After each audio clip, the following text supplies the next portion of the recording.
Assalamualaikum warahmatullahi wabarakatuh. Yang terhormat kepada Bapak dosen Bapak Supratman MPD selaku dosen pengampu mata kuliah pada sore hari ini. Di sini kami akan memaparkan materi tentang pembelajaran model PAKEM dan PAIKEM. Perkenalkan, saya Mita Puspitasari sebagai pemateri kedua sekaligus ketulen. Dan teman saya Sri Wahyuningsih sebagai pemateri pertama. Baik, langsung saja kepada materinya. Baik, di sini saya akan membahas materi pertama, yaitu pengertian PAKEM. Pembelajaran PAKEM atau pembelajaran aktif, kreatif, efektif, dan menyenangkan. Berorientasi untuk menggali dan mengembangkan potensi terbesar siswa dengan metodologi pembelajaran yang mengedepankan keaktifan anak, mendorong kreativitas, efektif dalam pencapaian target dan kualitas, serta menyenangkan dalam prosesnya, sehingga anak bisa memahami materi dengan nyaman dan senang dan ceria. Selanjutnya, landasan hukum PAKEM. Yang pertama, Undang-Undang Sidiknas Nomor 20 Tahun 2003, Pasal 4 yang berbunyi, pendidikan diselenggarakan dengan memberi keteladanan, membangun kemauan, dan mengembangkan kreativitas peserta didik dalam proses pembelajaran. Pasal 40 yang berbunyi, menciptakan suasana pendidikan yang bermakna, menyenangkan, kreatif, dinamis, dan dialogis. Proses atau pelaksanaan PAKEM.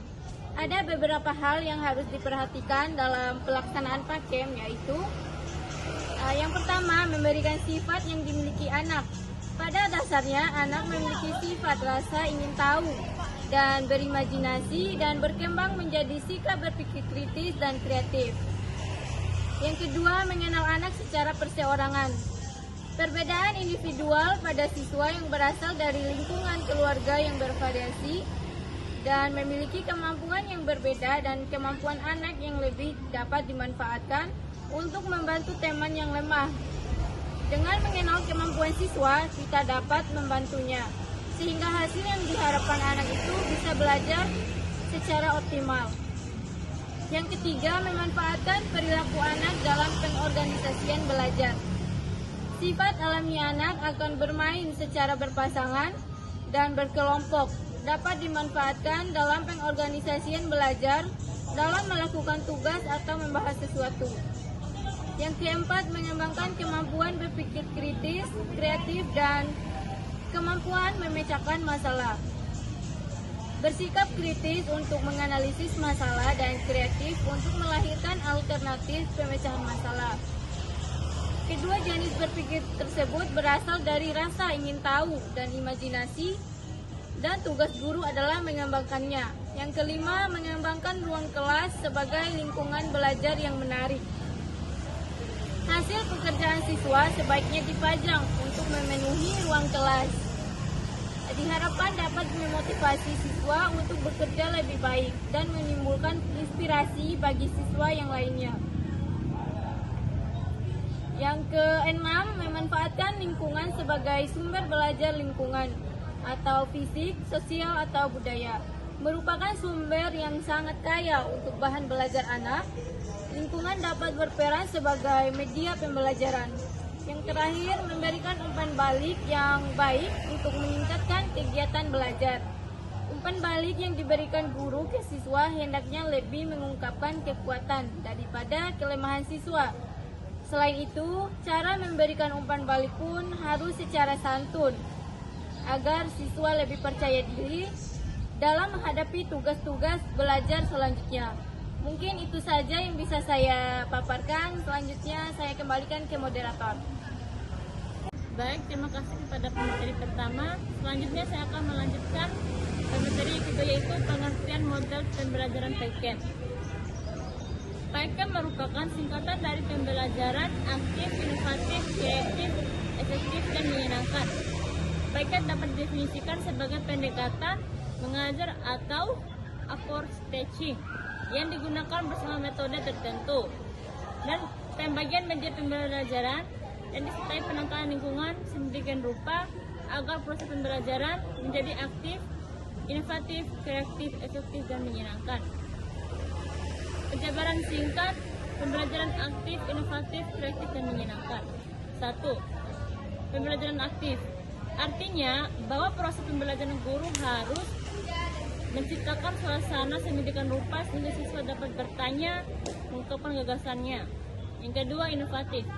Inovatif berarti guru memiliki kemampuan untuk menggunakan dan menyeimbangkan metode, pendekatan, serta sumber belajar dalam proses pembelajaran. Yang ketiga, kreatif. Kreatif berarti memiliki daya kreasi dalam belajar. Peran aktif siswa dalam proses pembelajaran akan menghasilkan generasi yang mampu menghasilkannya. 4. Efektif. Efektif berarti keberhasilan mencapai sasaran atau minimal pencapaian dasar yang ditetapkan dari hasil maupun proses pembelajaran. Guru menjadi pengajar yang efektif jika 1. Menguasai materi, yang kedua mengarahkan, yang ketiga menghargai dan memotivasi siswa. 5. Menyenangkan. Menyenangkan berarti guru harus mampu menciptakan suasana yang menyenangkan, aman, dan nyaman. Hal ini secara langsung dapat mengaktifkan bagian neokorteks atau kerja otak dan mengoptimalkan proses belajar serta meningkatkan rasa percaya diri pada anak. Selanjutnya, dasar munculnya model pembelajaran PAIKM dan karakteristik pembelajaran PAIKM. 1. Dasar munculnya model pembelajaran PAIKM. Peralihan dan pembelajaran individual atau individual learning ke pembelajaran bersama atau cooperative learning. Yang kedua, peralihan dari belajar dengan cara menghafal atau rote learning ke belajar memahami atau learning for understanding. Peralihan dari teori pemindahan pengetahuan atau knowledge transmit ke bentuk interaktif keterampilan proses dan pemecahan masalah. Selanjutnya, peralihan paradigma dari guru mengajar ke siswa belajar. Peralihan dari bentuk evaluasi tradisional ke bentuk authentic assessment seperti portofolio, proyek laporan siswa, atau penampilan siswa. Yang kedua, karakteristik pembelajaran PAIKM. Berfokus pada siswa atau study content. Berfokus pada siswa, guru sebagai fasilitator, fokus pembelajaran pada siswa bukan penceramah. Siswa belajar aktif, siswa mengontrol proses pembelajaran dan menghasilkan karya sendiri, tidak hanya mengutip dari guru. Selanjutnya, belajar yang menyenangkan atau joyful learning. Belajar berorientasi pada pencapaiannya kemampuan tertentu atau kompetensi based learning. Selanjutnya, belajar secara tuntas atau mastery learning. Belajar secara berkesinambungan atau continuous learning. Belajar sesuai dengan kekinian dan konteks atau contextual learning. Selanjutnya, kelebihan dan kelemahan model pembelajaran PAIKM. 1. Kelebihan antara lain: pembelajaran lebih menarik dan efektif, adanya keaktifan peserta didik baik fisik, mental, dan emosional.